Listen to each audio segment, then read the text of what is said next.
Hey there, good morning everybody. Mr. Carroll here. This video is for our full-time remote learners. I really wanted to go into a little detail of what you guys can expect on a daily basis for phase one. So let me start off with, we're going to pick up materials tomorrow, Thursday, 9/3, from 1:30 to 3 o'clock in the Media Center. Teachers yesterday and today will be piling all the materials that students need. We were going to send home stuff for the first marking period just to be safe, but all that will be available today in the Media Center. Students will enter the building via the main entrance, head down to the Media Center, grab their stuff, and then exit out those doors that lead to the front lawn, and they can walk back to their cars. Okay, so we're going to get that done tomorrow. Just the daily schedule, what a student can expect day to day. So all morning classes, with the exception of virtual Wednesdays and those PM classes, students will be learning asynchronous. I'm going to show you 2 slides in a bit of what that actually means, so we're all on the same page. The PM classes and virtual Wednesdays are live instruction with the teacher, as well as the entire class population taking part in that class virtually via Google Meet or Zoom. All right, teachers may not be teaching the entire length of those periods, but they will be checking in every day, giving some type of instruction and lesson with the students. All right, so let's look at the differences between the two. So here is a nice graphic that I found online that just describes the 2 different ways. Asynchronous learning that happens on your schedule as a student, it's self-paced.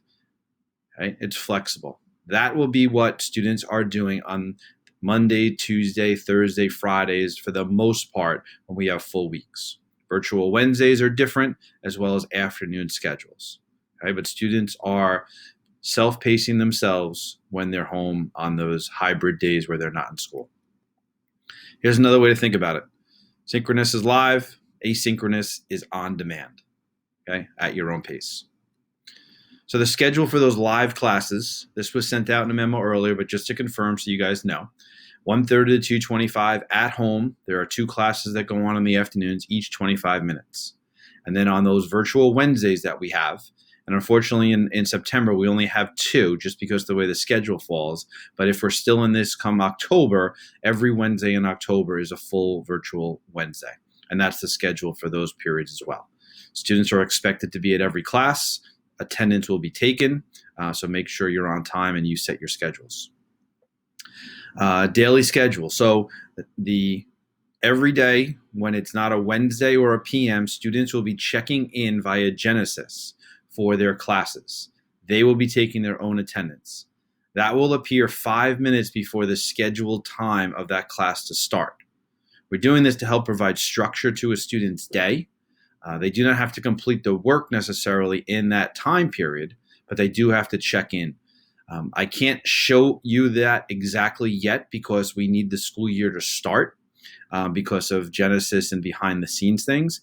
But we expect that to be in place and ready to show Thursday, Friday, and I will send something else out. Teachers will be taking attendance on Thursday, Friday for classes, so you don't have to worry about that piece. Teachers will be posting all their assignments by 8 a.m. for all their classes, so students will be able to check what they need to do and self-pace themselves to get their assignments completed. On those hybrid days, when the Pride and Spirit kids are in school, these are the times. Students will have to check in via Genesis for attendance at those time periods. So 8:06, 9:15, 10:23, and 11:31. And as I mentioned earlier, those PM classes, the 1:30 and 2 o'clock classes, those are the times they meet and which courses are meeting in those periods. We create a support schedule for the students that are full-time remote. There are common hours, Monday, Tuesday, Thursday, Friday from 2:30 to 3:15 for all students. But specifically for remote learners, we divided it into areas by department. So these are the days when the different departments and coursework can be connected to a teacher. So your language arts teachers would be available on Wednesdays from 1:30 to 1:55, related arts on Friday, and you see the schedule here in front of you.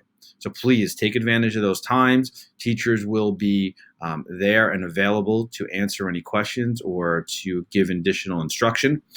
Teachers will also be sending information out to students, expecting them to be at some of these support schedules times, depending on how they're doing in their class. This is something I'm going to be sharing with everybody, but just basic etiquette for online learning. Things that have to change from where we were in the spring. So you're going to just see you have to be on time. That's a number one thing in life. And a lot of these are our life skills as well that will carry over for you. So being on time is extremely important.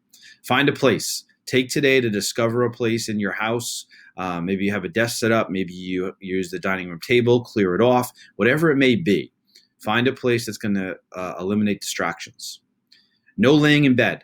Get out of bed.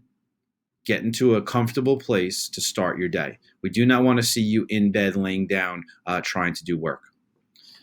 Be respectful of the people speaking and the writing that's going on.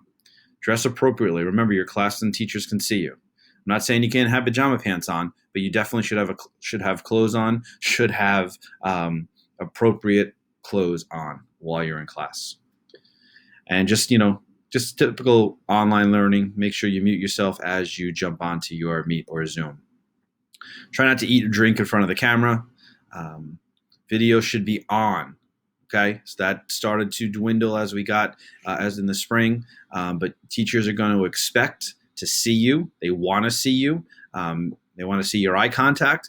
They want to have a conversation with you. So please understand the video should be on. Try not to be moving around during the meets. Do not take screenshots. Let's be responsible here. Let's do the right thing. And the chat should be used for school-related items. You don't need to say hello, good morning, everybody. You need to ask questions there. You need to answer questions, and it needs to stay appropriate. And this is a regular class. Just like you were in school, that's how I expect you to act. So if you have questions to the parents, to the students, first go to your teacher. Go directly to them. Second, your child's guidance counselor. And third could be me or Mr. Clancy or Mr. Mayer. We've worked hard since yesterday and will again today with the teachers to reinforce the importance of clear communication and consistent communication with all of you. That is going to be the focus of the Google Classroom post that you will see from them.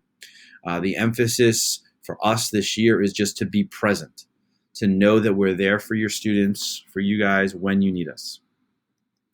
We got this, okay? Together we will get through this. It's going to be a great year. The staff and I had an amazing day yesterday. I'm looking forward to another one today as I shoot this video around 6:30 in the morning. But we're ready, and we can't wait to get this school year started. Good luck to all you remote learners. The memo that I sent out in August is also linked in this presentation, and I will share this presentation with everybody in an email. All right, have a great day. If you do have questions, please always know you can reach out. Thank you. Go Warrior Nation.